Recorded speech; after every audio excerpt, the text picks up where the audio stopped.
சேமியா பணியாரம் எப்படி செய்யறதுன்னு பார்க்கலாம்.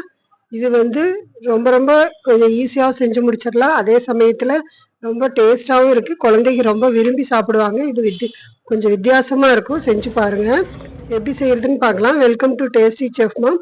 நான் 2 கப்பு தண்ணி எடுத்திருக்கேன். அதே கப்பில் 2 கப்பு சேமியா எடுத்திருக்கேன். கொஞ்சமாக உப்பு போட்டுக்கலாம். ஒரு 1/4 ஸ்பூன் உப்பு போட்டு நல்லா வேக விட்டுக்கலாம். இது நம்ம சாப்பிட்ற அளவுக்கு வேக விட்டுறணும். இதில் வந்து வெந்ததுக்கு அப்புறம் கொஞ்சம் தண்ணி இருக்கிற மாதிரி தெரிஞ்சதுன்னா நம்ம ஒரு தட்டு வச்சு வடிச்சு எடுத்துடலாம். வடிச்சுட்டு ட்ரையாகவே எடுத்துக்கலாம். இதுக்குள்ளே போடுறது வந்து நம்ம வெங்காயம் ஒரு பாதி வெங்காயம், பெரிய வெங்காயம் அரிஞ்சு வச்சுருக்கேன். ஒரு 1/2 கேரட் வந்து துருவி வச்சுருக்கேன். ஒரு பச்சை மிளகா, கருவேப்பிலை, கொத்தமல்லி தழை பொடியாக அரிஞ்சு வச்சுருக்கேன். இதையெல்லாம் வந்து நம்ம ஒரு 2 நிமிஷம் லைட்டாக வதக்கி எடுத்துக்கலாம். ஏன்னா பணியாரம் வேகிற டைமில் உள்ளே இருக்கிற ஆனியன் எல்லாம் வேகாமல் விட்டுருச்சுன்னா நல்லா இருக்காது. அதனால ஒரு 2 நிமிஷம் மட்டும் லைட்டாக ஹீட்டில் வதக்கி எடுத்துடலாம். ஃபஸ்ட்டு ஆனியனை வதக்கிடலுங்க. ஒரு 1/4 ஸ்பூன் உப்பு போட்டு வதக்கிக்கலாம். இதுக்கு தேவையான அளவுக்கு மட்டும் உப்பு போட்டுக்கோங்க. பச்சை மிளகாய், கருவேப்பிலை எல்லாத்தையும் போட்டு லைட்டாக ஒரு நிமிஷம் வதக்கிட்டு கேரட்டையும் போட்டு ஒரு நிமிஷம் வதக்கிக்கலாம். இது அந்த சூட்டில் இருந்தாலே போதும். ரொம்பலாம் வேக விட வேண்டியதில்லை.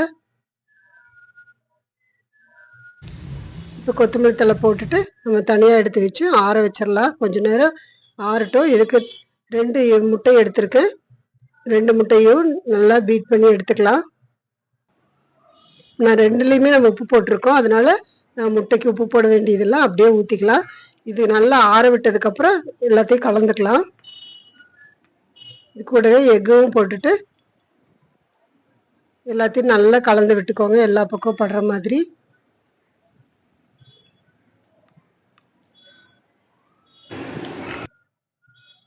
இப்போ பணியாரக்கல் வச்சு பணியாரக்கல் காஞ்சதும் நம்ம அதில் வந்து எல்லா இதுலேயும் கொஞ்சம் கொஞ்சமாக எண்ணெய் விட்டு அதுக்கப்புறம் நம்ம ஊற்றிக்கலாம். லைட்டாக ஒரு ஸ்பூன் வச்சு லைட்டாக தட்டி விட்டு எல்லா இதுலேயும் போட்டுக்கோங்க.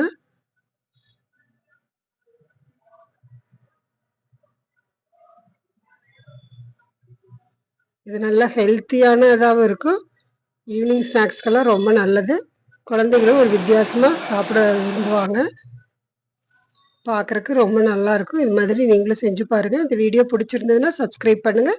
உங்கள் ஃப்ரெண்ட்ஸ்க்கெல்லாம் ஷேர் பண்ணுங்கள். தேங்க்யூ.